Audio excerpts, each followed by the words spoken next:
Bonjour, je suis Julie et je suis européenne. Et alors, me direz-vous? C'est vrai? Qu'est-ce que cela change à ma vie d'être citoyenne européenne? Cette semaine, ce sont les vacances. J'ai donc essayé de préparer cet épisode en présence de mes enfants. Autant dire concentration zéro. Alors, j'ai essayé de les inclure. On parlerait de quoi cette semaine? On parlerait des jouets. Mais complètement. Excellente idée, ma chérie. Parlons des jouets. Car tu savais que c'est en Europe que les jouets sont soumis aux règles les plus strictes pour protéger votre santé et votre sécurité?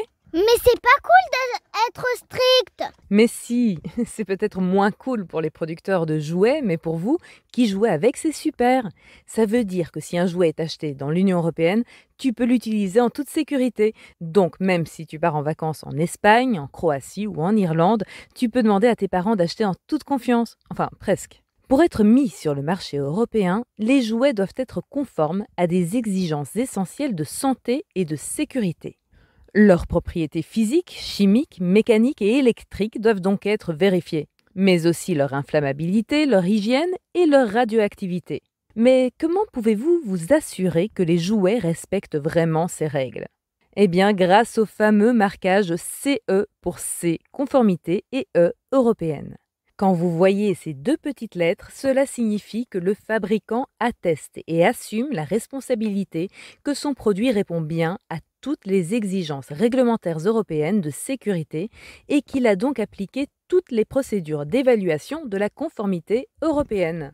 Et en apposant ce marquage, il se tient prêt à ce que son produit soit soumis au contrôle de l'autorité nationale compétente qui peut exiger toutes les informations et pièces justificatives relatives au marquage CE. Bref, si la mention CE ne figure pas sur le jouet de votre enfant, mieux vaut ne pas le laisser entre ses mains.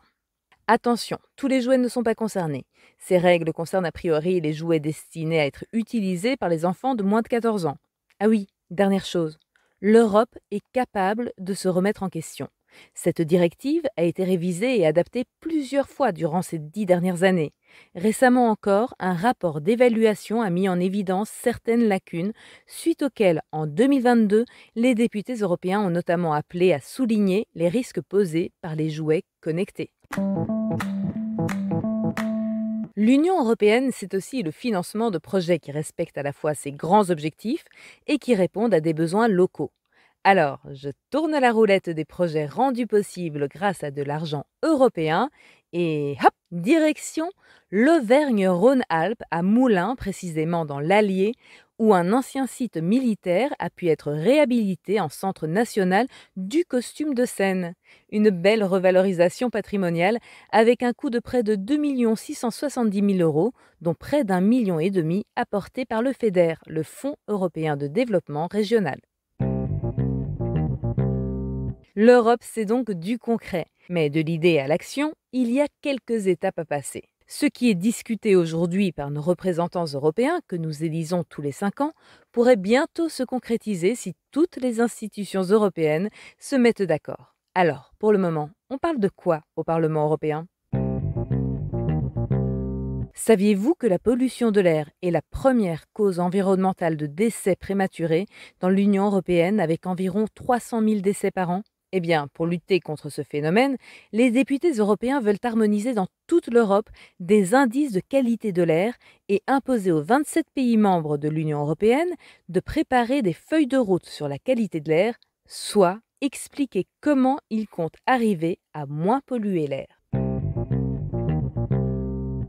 Voilà, j'espère que vous avez aimé écouter cet épisode.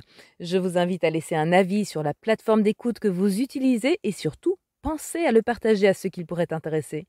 Je vous remercie de m'avoir écouté jusqu'au bout et je vous donne rendez-vous la semaine prochaine pour parler d'Europe concrètement.